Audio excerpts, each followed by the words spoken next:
Assalamualaikum warahmatullahi wabarakatuh. Halo teman-teman semua, berjumpa lagi di channel Galeri RNSW. Di video kali ini, saya akan menceritakan tentang sejarah Kerajaan Pajajaran. Seperti apa ceritanya? Yuk, langsung saja kita simak videonya. Sejarah Kerajaan Pajajaran.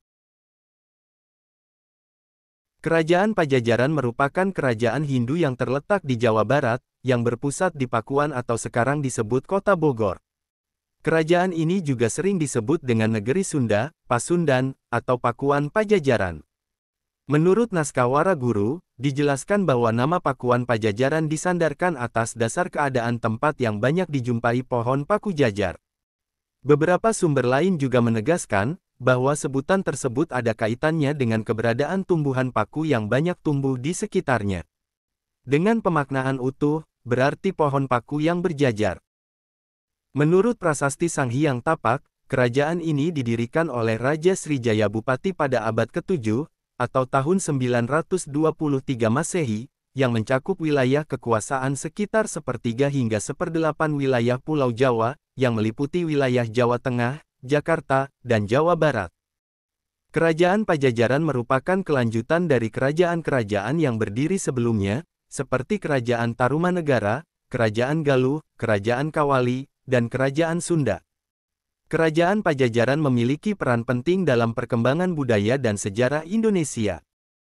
Kerajaan Pajajaran juga memiliki beberapa peninggalan sebagai bukti bahwa kerajaan bercorak Hindu ini pernah ada di Jawa Barat.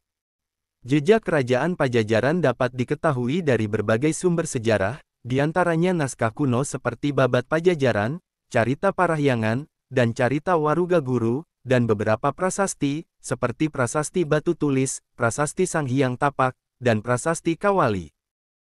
Pada masa itu, kerajaan ini belum resmi dinamai Kerajaan Pajajaran. Tetapi setelah dipimpin oleh Srijaya Bupati, tahta kerajaan ini kemudian jatuh ke tangan Rahyang Niskala Wastukancana, dan pusat kerajaan pun dipindahkan ke Kawali. Pada tahun 1428 Masehi, Prabu Siliwangi dinobatkan untuk menerima tahta kerajaan Sunda dan kerajaan Galuh sebanyak 2 kali.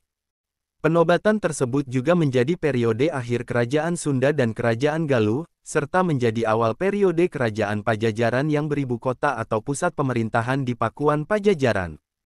Prabu Siliwangi kemudian menjadi raja pertama kerajaan Pajajaran yang memimpin tahun 1482 sampai tahun 1521 Masehi, dengan gelar Sri Baduga Maharaja. Nama Siliwangi sendiri diambil dari nama kakeknya, yaitu Prabu Wangi Wastu Kencana. Karena masyarakat percaya bahwa kekuasaan Prabu Siliwangi setara dengan kakeknya. Konon, dikisahkan Prabu Siliwangi menolak untuk menganut agama Islam, dan akhirnya ia memilih mengasingkan diri ke Gunung Gede. Setelah sepeninggal Prabu Siliwangi, tahta kerajaan ini kemudian diteruskan oleh raja-raja lainnya. Nama semua raja tersebut telah termaktub dalam naskah Babat Pajajaran, Carita Warugaguru, dan Carita Parahyangan. Masing-masing naskah tersebut mempunyai urutan nama raja-raja yang berbeda. Raja kedua kerajaan Pajajaran ialah Raja Surawisesa, yang memerintah tahun 1521 sampai tahun 1535 Masehi. Raja yang ketiga ialah Ratu Dewata, yang memerintah tahun 1535 sampai tahun 1543 Masehi. Raja keempat yakni Ratu Sakti, yang memimpin tahun 1543 sampai tahun 1551 Masehi. Raja yang kelima ialah Ratu Nilakendra, yang memerintah tahun 1551 sampai tahun 1567 Masehi. Raja keenam sekaligus raja terakhir kerajaan Pajajaran, yaitu Ragamulya, yang berkuasa tahun 1567 sampai tahun 1579 Masehi. Kerajaan Pajajaran mencapai masa kejayaan pada masa pemerintahan Sri Baduga Maharaja atau Prabu Siliwangi, antara tahun 1482 hingga 1521 Masehi, yang pada saat itu kerajaan dalam keadaan teratur dan tentram. Setelah resmi menjadi raja, Prabu Siliwangi membebaskan penduduknya dari 4 macam pajak. Ia juga dikenal sebagai pemimpin yang memegang teguh asas kesetaraan dalam kehidupan sosial masyarakat. Prabu Siliwangi juga memberikan perhatian lebih pada pemuka agama. Selain itu, Prabu Siliwangi juga membuat ulang sistem pemungutan upeti, dan menyusun formasi tempur di darat yang angkatan lautnya terbilang masih lemah. Prabu Siliwangi juga memperkuat kekuatan armada perang dan membangun serta memperkuat sistem pertahanan ibu kota dengan membuat parit pertahanan, sehingga tidak mudah diserang oleh kerajaan lain. Sri Baduga Maharaja berhasil membuat kerajaan Pajajaran memiliki angkatan perang yang tangguh. Menurut sumber Portugis, kerajaan ini memiliki 100.000 prajurit dan 40 ekor pasukan gajah pada saat masa pemerintahan Sri Baduga Maharaja. Prabu Siliwangi juga membangun segala fasilitas umum yang digunakan untuk membantu kegiatan masyarakatnya, serta membangun jalanan ibu kota yang menghubungkan antara Pakuan dengan Wanagiri. Kemudian ia membuat sebuah telaga Maharena Wijaya untuk menunjukkan kebesarannya. Pembangunan lain juga dikerjakan, seperti kepuntren dan yang lainnya. Pada masa kepemimpinan Prabu Siliwangi, kehidupan masyarakat menjadi makmur dan sejahtera. Prabu Siliwangi juga terkenal sebagai pemimpin yang adil dan bijaksana.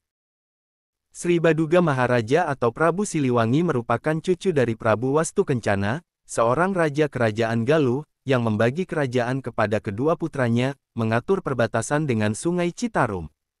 Pada akhir abad ke-15 Masehi, para kerabat kerajaan Majapahit mengungsi ke Galuh karena kelemahan Majapahit akibat Perang Saudara. Konflik antara Raja Niskala dan Raja Susuk Tunggal mereda, setelah Jayadewata atau Prabu Siliwangi ditunjuk sebagai pengganti dan mengakibatkan penyatuan kembali kedua kerajaan. Prabu Siliwangi memindahkan ibu kota ke Pakuan karena kondisi geografisnya yang menguntungkan sebagai benteng alami, dikelilingi oleh sungai-sungai besar dan tebing curam. Kehidupan ekonomi pada masa kerajaan Pajajaran sangat bergantung pada kegiatan agraris, seperti bercocok tanam dan perdagangan. Hasil bumi dari kerajaan Pajajaran melimpah dan diperdagangkan ke daerah lain, bahkan mencapai ke wilayah Kepulauan Maladewa. Agama utama yang dianut pada masa kerajaan ini ialah Hindu Shiva, seperti tercatat dalam prasasti Kawali dan Sahyang Tapak. Di samping itu, terdapat juga penganut agama Hindu Waisnawa dan Buddha. Ketiga agama tersebut hidup berdampingan dengan menerapkan prinsip toleransi antar sesama penganut agamanya. Pada masa pemerintahan kerajaan Pajajaran, sistem politik yang digunakan adalah feudal, di mana susunannya terdiri atas puncak tertinggi dipegang oleh seorang dengan gelar prabu atau raja. Kemudian di posisi kedua diduduki oleh seorang yang bergelar putra mahkota.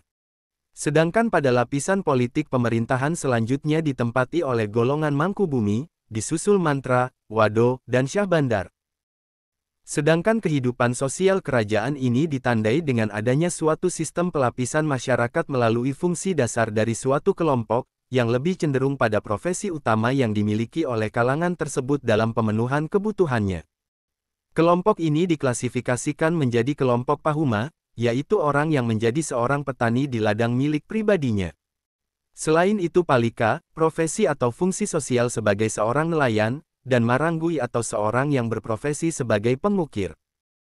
Dalam kehidupan budaya, tentunya sangat dipengaruhi oleh kepercayaan yang dianut oleh raja dan masyarakatnya secara mayoritas, yakni Hindu. Setiap aspek kehidupannya, tidak pernah terlepas dari nilai-nilai yang ada dalam ajaran agama tersebut. Sistem sosial dan juga perkembangan kebudayaan yang ada pun tak luput dari keberadaannya. Mulai dari bahasa, tulisan, hingga beberapa bentuk peninggalan lainnya, terlihat dengan jelas menonjolkan setiap nilai yang ada pada agama Hindu. Kitab-kitab yang ditinggalkannya seperti Sang Hyang Siskanda, Carita Parahyangan, dan juga beberapa kerajinan tangan yang dimilikinya, yang kemudian menjadi satu gambaran besar akan kebudayaan yang berkembang pada masa itu. Kerajaan Pajajaran mengalami keruntuhan pada tahun 1579 Masehi akibat serangan dari salah satu kerajaan Sunda lainnya, yakni Kesultanan Banten. Keruntuhan tersebut ditandai dengan politik dan penyebaran agama Islam, sehingga terjadi perebutan atas wilayah kekuasaan kerajaan Sunda Pajajaran oleh Kesultanan Cirebon, wilayah Pajajaran yang dipimpin oleh cucu Siliwangi, yang mendapat dukungan dari Demak, Banten, dan Sunda Kelapa. Prabu Siliwangi sempat tidak senang dengan hubungan Cirebon-Demak yang terlalu akrab, tetapi perselisihan mereka tidak berkembang ke arah ketegangan. Awal mula kehancuran kerajaan Pajajaran terjadi ketika pengaruh ajaran Islam mulai menyebar di bumi Pasundan dan membuat resah Prabu Siliwangi. Upaya pembatasan pedagang Muslim yang masuk dan singgah di pelabuhan kerajaan Sunda pun dilakukan. Tetapi, upaya yang dilakukan ini tidak membuahkan hasil. Pada tahun 1527 Masehi, Kesultanan Banten dan Cirebon meningkatkan tekanan pada kerajaan Pajajaran dengan merebut pelabuhan Sunda Kelapa yang melemahkan Pajajaran dan Portugis. Keruntuhan kerajaan Pajajaran juga ditandai dengan kehidupan politik Pajajaran yang semakin buruk dengan tanah tandus, kelaparan, korupsi, dan penyalahgunaan wewenang. Pada tahun 1197 Masehi, Banten menaklukkan Pajajaran di bawah kepemimpinan Raja Maulana Yusuf. Pajajaran jatuh setelah Pakuan direbut oleh Banten, dan singgasana kerajaan juga dibawa pergi. Singgasana itu yakni Palangka Sriman Sriwacana, yaitu batu penobatan tempat seorang calon raja dari Tra Kerajaan Sunda duduk untuk dinobatkan menjadi raja pada tradisi monarki di Tatar Pasundan. Singgasana itu dibawa oleh pasukan Maulana Yusuf yang merupakan pemimpin dari Kesultanan Banten, dari Pakuan Pajajaran ke Keraton Surosowan di Banten. Pemindahan singgasana batu berukuran 200 x 160 x 20 cm tersebut dilakukan karena tradisi politik supaya tidak ada lagi penobatan raja baru di kerajaan Pajajaran. Singgasana tersebut kemudian dipindahkan ke Surosowan di Banten, dan menandai berakhirnya kerajaan Pajajaran. Palangka Sriman Sriwacana tersebut saat ini bisa ditemukan di depan bekas Keraton Surosowan di Banten. Masyarakat Banten menyebutnya Watu Gilang, yang berarti mengkilap atau berseri, sama artinya dengan kata Sriman. Pada saat itu, diperkirakan terdapat sejumlah punggawa istana kerajaan Pajajaran yang tersisa mulai meninggalkan kerajaan dan menetap di daerah Kabupaten Lebak, Banten. Di sana mereka menetap, dan menjalani tata cara kehidupan lama yang ketat. Hingga saat ini, orang-orang tersebut dikenal sebagai orang Badui. Hal ini juga menandai bahwa Maulana Yusuf diangkat sebagai penerus kekuasaan Pajajaran yang sah, dan memiliki hubungan darah dengan kerajaan Pajajaran, karena buyut perempuannya adalah Putri Sri Baduga Maharaja. Kerajaan Pajajaran sering mengalami pergantian raja, sehingga Maulana Yusuf menganggap dirinya sebagai pewaris tahta kerajaan. Setelah wafatnya Sri Baduga Maharaja, terjadi pergantian kekuasaan dan pengaruh Islam dari Cirebon dengan dukungan Demak dan Banten mulai mengancam. Kerajaan lain menyerang Pajajaran, tetapi silsilah kerajaan tetap berlanjut. Raja Surawisesa digantikan oleh Ratu Sakti karena dianggap acuh tak acuh terhadap rakyatnya.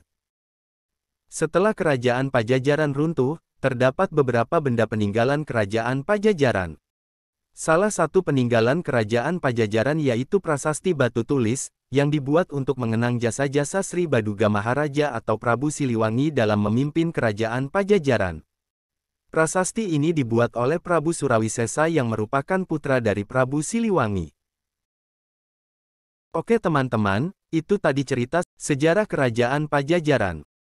Semoga bisa menambah wawasan teman-teman semua ya. Terima kasih telah menonton video ini.